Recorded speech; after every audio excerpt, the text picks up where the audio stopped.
sort of consumer backlash against big banking, is that smaller institutions, credit unions in the U.S. in this example, community banks, basically many more of these are using Twitter than the larger institutions.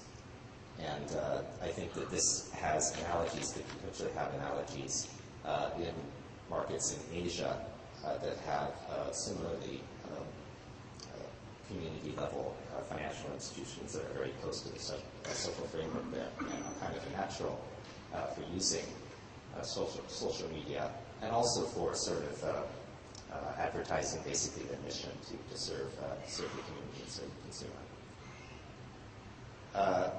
Again, banks might be active in social media to a growing degree, but they haven't necessarily produced huge numbers of responses. If you think of celebrities having millions of followers on Twitter, banks having just followers in the thousands, clearly they have a lot of more they can be doing to improve their visibility there. Again, there are risks. Compliance departments might not necessarily be behind all of these initiatives. They can open up phishing sites, for example. They can involve the bank in reputational risk issues. If you have social engineering, for example, stalking people on Twitter by malefactors, there are a whole host of compliance and legal issues that have to be looked at. But in fact, banks are looking at the compliance aspect and putting in place basically a chain of command to okay social media initiatives.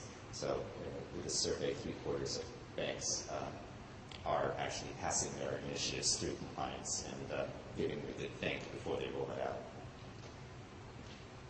out. And compliance is, in fact, the main reason why banks are hesitant about using social media. But I think it's also interesting to see that another big reason is they don't necessarily feel, perhaps the heads of marketing don't necessarily feel that they quite understand the full implications, possibilities, and methodologies of using this medium. And again, there are, it's not just Facebook and Twitter, two examples I gave earlier, but there are many other forms of social media and grassroots communication out there. And bank websites actually have been increasingly utilizing some of these approaches by building their own their own communities, integrating Twitter into the bank page, and other types of approaches that are sort of going beyond just basic Facebook and Twitter. Now, to look at some examples of what's happening in the financial services industry, there are new business models, sort of startups that are doing interesting things. Personal financial management sites like Mint is a good example. Basically aggregating the information voluntarily provided by a consumer to provide a breakdown of their spending, for example, helping them with budgets. This gives them access to a huge range of data, and I think we've only seen the tip of the iceberg here in this example. You can compare your spending as a consumer with the average spending of New Yorkers. Now, the implications of this kind of data set, I think, are quite powerful for CRM purposes. Mint is using a pretty safe, maybe consumer-friendly, and not very advanced way right now. But banks, I think, can certainly learn a lot from how to utilize data generated from social media to help them in their CRM marketing and data marketing. There's social banking, person-to-person lending, like Lending Club or Kiva, which often organizes microfinancing to emerging markets. There are completely new business models for financial services as well. SmartyPig is a startup in the U.S. They're also in Australia now with NZ. They basically offer sort of a capped savings account. The idea is that you join SmartyPig, you open a savings account. They've got a high interest rate, 2%. It's pretty high in the U.S. right now. And they have a goal they're saving towards, maybe college education, maybe an airplane ticket, maybe a child wants some new toy. It's very popular. And then they invite their friends and family to donate to the savings account. And this actually has worked. It's worked as a bank, and it's worked as a business model. Parents like it because it helps teach children how to save. You receive a message from a friend or your friends friend's kid, asking for a little contribution. Why not give them a little present? At any rate, this bank, which started just a few years ago, has probably $200 million in deposits right now. So it's actually been a very, very interesting, successful business model and quite new. Looking at what the traditional financial institutions have been doing, we also think American Express is pretty darn interesting. This is a forum they have. And I think what's interesting about this is, in addition to having different types of advice and community discussion areas for the people that participate in the community, it also allows them to apply their credit cards. So it's actually a fairly subtle and perhaps tasteful and hopefully effective way of doing direct marketing at the same time as you're providing a larger forum, improving your brand reputation in interaction with your customers or potential customers. There are a number of banks which have started different types of online communities. Similarly, they don't always put the ad for the product right on the front there. This one's from Bank of America. One that has been particularly interesting is USAA, a general sort of consumer-oriented financial company in the U.S., has set up a sort of interactive Twitter plus advice and discussion type of site, which also has a multi-regional component. It's very interesting and has been quite successful.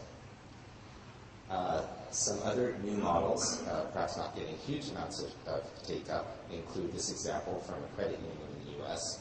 What they're doing here basically is this is blog type content right here, normal Twitter type content here.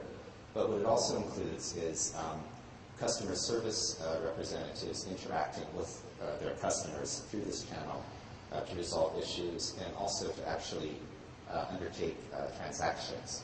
So a customer can go to Twitter and say, please make this transfer from this account to that account, and then someone at the bank will do it. It's kind of low-tech in a way. It's kind of an ingenious utilization of the channel, though, in a way. We don't think it's getting a huge amount of uptake. It's obviously not very strong on branding or all that high-tech. But it's a very interesting approach. It's definitely integrating the bank's business with social media in a very direct way, doing transactions through Twitter. We also think ING Direct is very interesting and very engaged with social media. The CEO is on Twitter. And another good example of sort of leveraging a consumer backlash in combination with sort of the mission of this particular financial institution, they have a Twitter project which is basically inviting participants to write in about their experiences with high fees, which is high banking fees of various sorts, which is a very hot topic in North America at the moment. And this, of course, fits in very well with ING Direct's business model, basically. So this is a good, perhaps not subtle, but very well-designed use of social media to directly complement the business model and marketing thrust for the financial institution. Other financial institutions have out-and-out blogs where they have quite developed content. This is a blog for banking. JP Morgan actually has a very well-developed corporate banking blog type site as well, focused on C-level executives. This type of stuff can also be quite interesting, helping build a brand.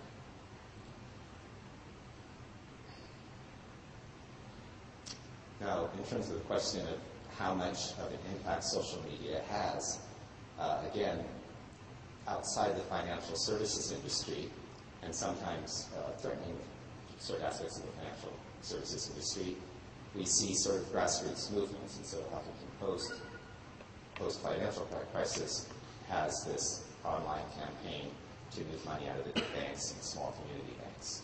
Their line is that it's going to make the financial system less top-heavy, less risky. Be that as it may, this, I think, represents the potential impact of social media, sometimes in a manner threatening to establish incumbent institutions, but also very suggestive of the potential for using these types of approaches